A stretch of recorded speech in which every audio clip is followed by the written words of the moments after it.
안녕하세요. 은평구 평생학습관의 야심찬 프로젝트 신나는 질문나라에 오신 것을 모두 환영합니다. 저희는 신나는 질문나라의 질문지기 하루 종일 놀고 싶은 하루 배움이 너무 좋은 배움입니다. 안녕하세요. 네, 이 강의는 일주일에 한 번씩 진행되는 은평구 평생학습관의 고품격 강의입니다. 이번 강의도 지난주에 이어서 전환이라는 주제로 강의가 진행될 예정인데요. 혹시 지난주 강의를 못 보셨다면 왼쪽 상단의 카드를 눌러서 확인해 보시면 좋을 것 같습니다. 그럼 오늘도 생태보전 시민모임 대표 민성원 선생님을 모시도록 하겠습니다. 선생님 안녕하세요. 네, 반갑습니다. 벌써 마지막이네요. 네, 벌써 이렇게 네, 마지막이 아쉽습니다. 네, 선생님 오늘이 벌써 전환에 대해서 배우는 마지막 주라니 너무너무 아쉬워요. 이제 막 굳었던 제 생각도 깨지고 제 주위에는 전환할 게 없나 지금 찾아보게 됐거든요. 네, 이거 굉장히 반가운 현상인데요. 점심 혹시 뭐 드셨어요? 저는 시간이 조금 부족해가지고 오늘은 편의점에서 아, 컵라면이랑 삼각김밥으로 해결을 했습니다. 예. 저는 평소에 햄버거를 정말 좋아해가지고 오늘도 햄버거로 한 끼 때웠습니다. 어떤 분은 어쩔 수 없이 그냥 좋아해서 오늘 저도 시간이 오늘 안 돼가지고요. 자몽 주스하고 햄버거가 아니라 샌드위치구나 그렇게 먹었거든요. 근데 실은 우리가 먹는 것들도 곰곰이 생각해보면 되게 문제가 많아요. 그래서 오늘은 먹는 거를 어떻게 전환할 수 있을까 이걸 한번 고민을 좀 나눠봤으면 좋겠어요. 저희가 음식에서도 이제 전환을 할 수 있는 거예요? 그렇죠. 예. 음식의 전환이라 정말 궁금한데요? 정말요. 정말입니다. 그 어떤 분이 하신 말씀인데 출처는 잘 모르겠어요. 어떤 이야기가 있냐면 먹는 게 바로 나다 이런 이야기가 있어요. 그리고 이걸 좀 더 확장하면 실은 먹는 게 바로 세상이다. 먹는 게 내가 구성하는 세상이다. 이런 이야기일 수도 있거든요. 자기 몸에 건강에 문제가 있으면 그건 결국 내가 먹는 거에 문제가 있다고 이렇게 봐도 된다 이 이야기고요. 좀 더 확장을 해서 이야기를 하면 생각보다 먹는 게 무엇을 어떻게 먹느냐가 지구 환경에 특히나 기후변화나 이런 위기에 미치는 영향이 생각보다 굉장히 큽니다. 그런 관점에서 고민을 해보신 적 있으세요? 먹는 게 뭐 그냥 먹는 거지 뭐 그게 나한테 영향을 미치고 세상에 영향을 미쳐? 저는 먹는 거는 굉장히 좋아하는데 예. 그냥 먹는 거에만 관심이 있었던 것 같아요.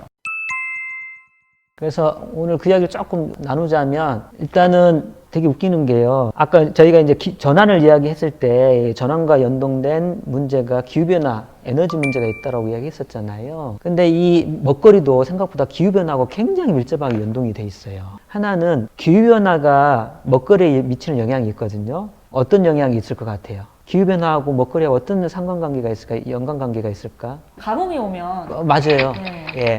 가뭄이든 폭우든 기상이변이 심해지면 우리가 먹는 먹거리를 키우기가 굉장히 힘들어요. 그래서 이게 적당하게 기후 조건이 뒷받침해 주지 않으면 예를 들어서 먹거리를 제대로 생산을 못 해냈다고 그럽시다. 그럼 어떻게 될까요? 심각한 사회 문제가 일어나거든요.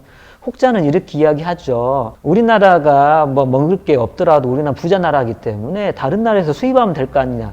그게 가능할까요? 기후변화 문제, 가뭄이라고 하는 게, 그 다음에 폭우라고 하는 게 기상이변이 우리나라에만 딱 오는 게 아니잖아요. 전 세계에 미치는 영향이잖아요.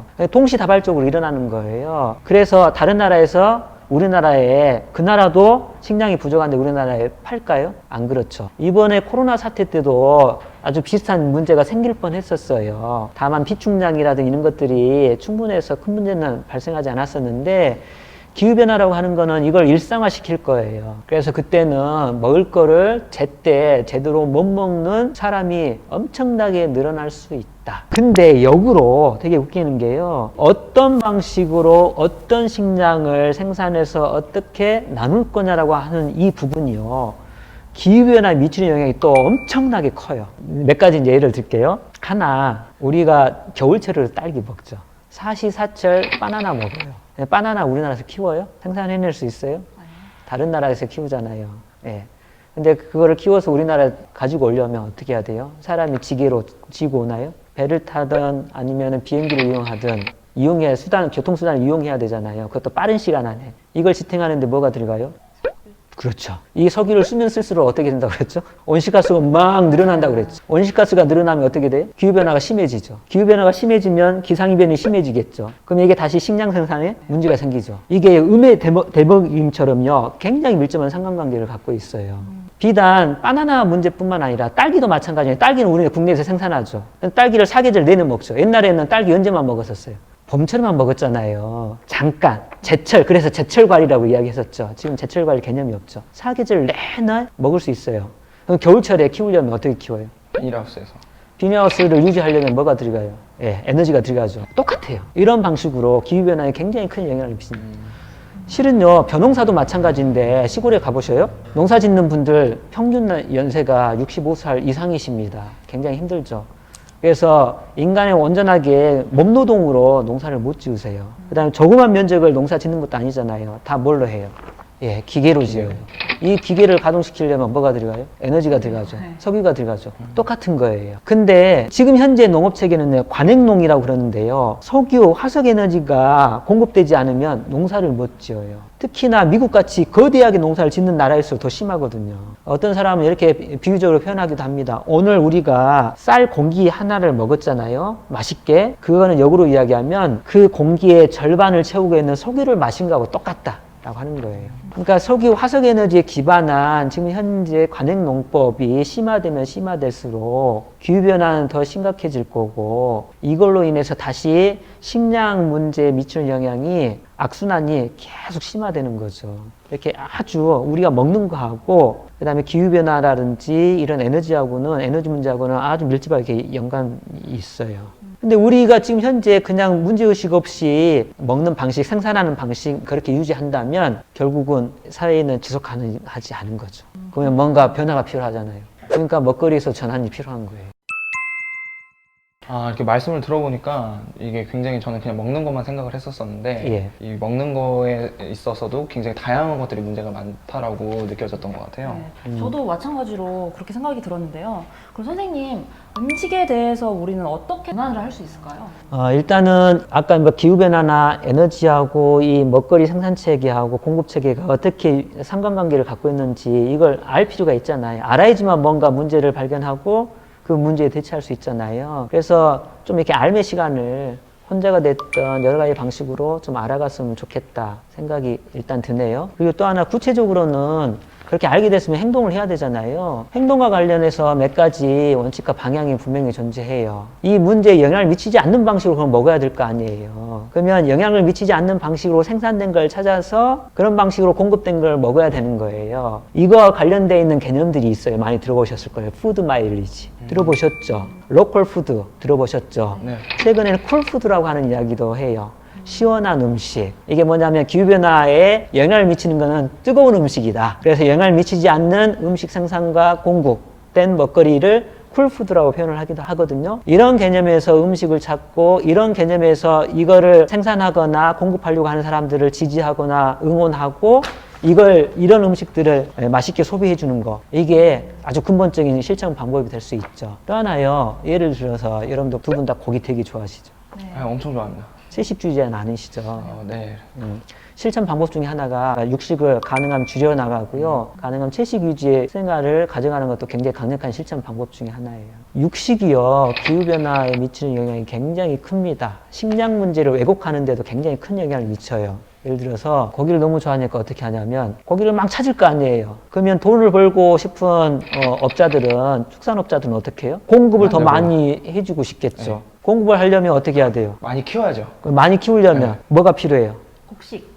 곡식도 필요하죠. 또 부지도 필요하고. 예, 땅도 필요하죠. 네. 그러면 그 넓은 땅을 도시 안에다가 만들어요? 가장 만만한 데가 어디예요? 숲이겠죠. 네네. 예, 버려진 공간이라고 이야기하는 뭐 습지나 나대지겠죠. 그러니까 열대림, 아마존, 우림 이야기하는 거예요. 브라질에서 막 밀어붙이고 뭘 만들어요? 목장을 만들어요. 왜? 선진국 사람들이, 그 다음에 조금 이렇게 여유로워진 사람들이 육식을 계속 늘려나가는 거예요. 공급을 더 하면 돈을 더 많이 벌 수 있잖아요. 그러니까 땅을 그렇게 개간해서 축산업을 왕창 집약적으로 하는 거예요. 그럼 어떤 문제가 생기냐? 첫 번째, 숲이 어떤 기능을 하냐면, 숲은 이산화탄소를 잡아먹는 공장이에요. 근데 그 역할을 하는 숲이 사라져. 그러면 대기 중에 있는 기후변화를 촉발시키는 온실가스를 잡아주지 못하죠. 그럼 온실가스가 더 늘어나는 거고 심화되는 거예요. 기후변화가 심화되는 거예요. 또 하나는 메탄이라고 하는 온실가스가 있어요. 이거는 이산화탄소보다 몇십 배 강력한 영향을 미치는 온실가스입니다. 근데 이 메탄이 주로 어디서 나오냐면 음식물이 썩는 과정, 부패하는 과정. 또 하나, 반추위를 갖고 있는 대세김질을 하는 동물들. 대표적인 애가 누구예요? 소. 소가 트림하고 방구를 끼는 과정에 메탄이 엄청나게 나오는데 이거는 숫자에 비례할 거 아니에요. 소가 늘어나면 늘어날수록 뭐냐? 온실가스가 공기 중으로 그만큼 더 많이 배출된다고 하는 거예요. 이산화탄소보다 훨씬 더 강력한. 육식을 하셔야 되겠어요? 말아야 되겠어요? 저 오늘부터 채식주의자로 전환하겠습니다. 예, 지키지 못할 예, 채식으로 점차 육식을 지금 뭐 일주일에 아니면 하루에 한 번씩 아니면 일주일에 한 번씩 한다 그런다면 이걸 점차 줄여나가서 궁극적으로는 채식 위주로 식생활 패턴을 바꿔나가는 거 강력한 방법이 될 수 있어요. 축산업이 온실가스 배출량에서 차지하는 양이요 생각보다 굉장히 많아요. 농업 전체가 관행농업이 온실가스 배출량으로 따졌을 때 기후변화에 미치는 영향이 최대로 잡았을 때는 3분의 1이에요. 그래서 우리가 어떤 방식으로 생산된 먹거리를 어떻게 먹을 거냐, 어떻게 공급할 거냐, 어떻게 나눌 거냐라고 하는 게 생각보다 우리가 안고 있는 환경 문제를 해결하는, 기후변화 위기를 해결하는데 굉장히 강력한 해결책이 될 수 있다. 저는 지금까지 이 먹는 거 그리고 축산업 이런 것들이 브라질에 있는 열대 우림들을 없애는 거라고는 생각을 못 했었었고 그냥 단순히 뭐 건축이라든지 그리고 이제 뭐 불을 지피는 데 쓰는 그런 거라고 생각을 했었는데 우리가 그냥 쉽게 먹는 이제 고기 이런 것들이 그 열대 우림을 없앨 수도 있다는 사실이 굉장히 좀 놀라운 것 같아요. 그래서 깨끗하고 건강한 먹거리를 걱정 없이 먹으면은 좀 좋겠다라는 생각이 드는데 네, 맞아요.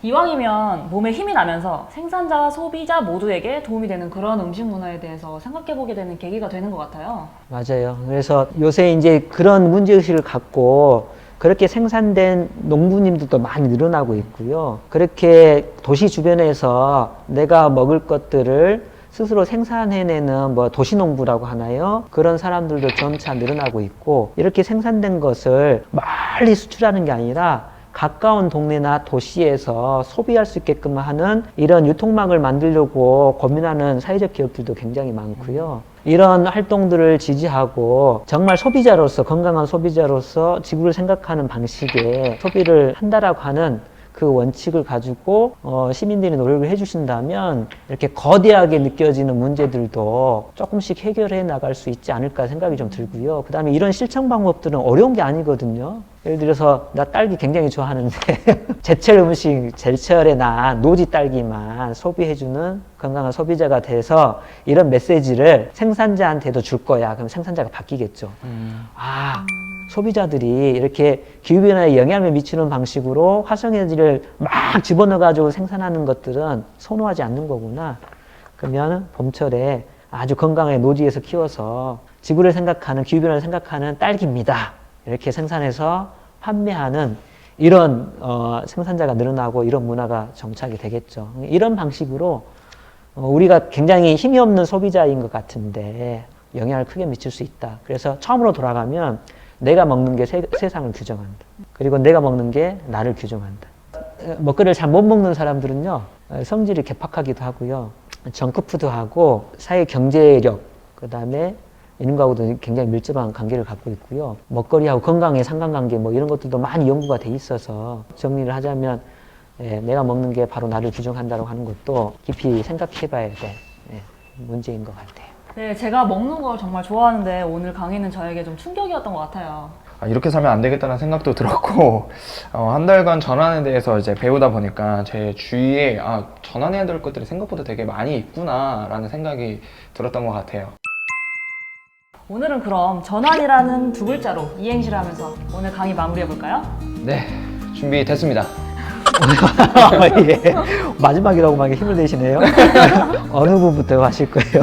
그러면은 제가 저번에 네. 먼저 했으니까 제가 먼저 한번 해볼까요? 예, 그러시죠.